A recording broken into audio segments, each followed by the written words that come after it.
Light weight బంగారు diamond ఆభరణాలు, వందల రకాల డిజైన్స్ ఏవైనా ధర మాత్రం ఒక్కటే. మేడం ఇద్దరు డిఫరెంట్ ఫీల్డ్స్. ఆయనేమో అసలుకి ప్రైవేట్ పర్సన్, పెద్దగా బయటికి రారు. బట్ మీరేమో ఉంది అంత రంగుల ప్రపంచంలో. ఎప్పుడు ఆయన అబ్జెక్షన్ చెప్పలేదా? పెళ్ళి ఒక నిజం చెప్పనా? యాక్టింగ్ ఆపేయాలి వద్దు మనకి. ఒక నిజం చెప్పనా, నేను ఈ ఈ ప్రొఫెషన్లో ఉండటం ఆయనకి ఇంత కూడా ఇష్టం లేదు. ఇష్టం లేదా? ఇంత కూడా ఇష్టం లేదు. కానీ గ్రేట్నెస్ ఏంటంటే ఆయనకి ఇష్టం లేదంటే కారణం ఏంటంటే, కారణం అడగండి. కష్టం కదా.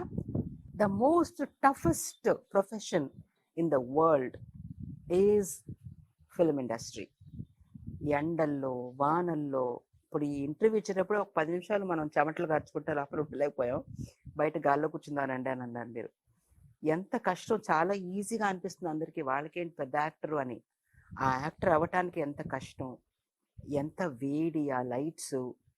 అలా సఫర్ ఎందుకు అవుతావు, హాయిగా ఇంట్లో క్వీన్ లాగా ఉండొచ్చు కదా అనేదే కానీ వేరే ఏం లేదు. ఇష్టం లేదు అంటే అలా. కానీ ఒక పెద్ద విషయం ఏమిటంటే హిస్ హార్ట్. దేన్ని ఆయన ఇది చెయ్యొద్దు అని అన్నారు ఎప్పుడు. ఎందుకంటే నీకు వయసు అయిపోయిన తర్వాత నేను ఇలా అనుకున్నాను, నా passion was acting, you did not let me do, you don't like me to do, అందుకని నేను చేయలేకపోయానని నువ్వు వయసు అయిపోయిన తర్వాత నువ్వు ఫీల్ అవ్వకూడదు. Do what ever you want to do which makes you happy అనేది ఆయన పాలసీ. కానీ ఏది టూ మచ్గా చేయకు. ఎందుకంటే నేను 9 to 5 వర్కర్ని కాదు, నేను గెస్ట్ అపియరెన్స్ లాగా ఇంటికి వచ్చి వెళుతూ ఉండే టైపు. ఇద్దరు husband and wife, mother and father career అని వెళ్ళిపోతే పిల్లల ఎంతమంది, ఎంత పని వాళ్ళు, ఎంతమంది సొంత వాళ్ళు, ఎంతమంది బంధువులు ఇంట్లో ఉన్నా కానీ ఒక తల్లికి ఈడవరు.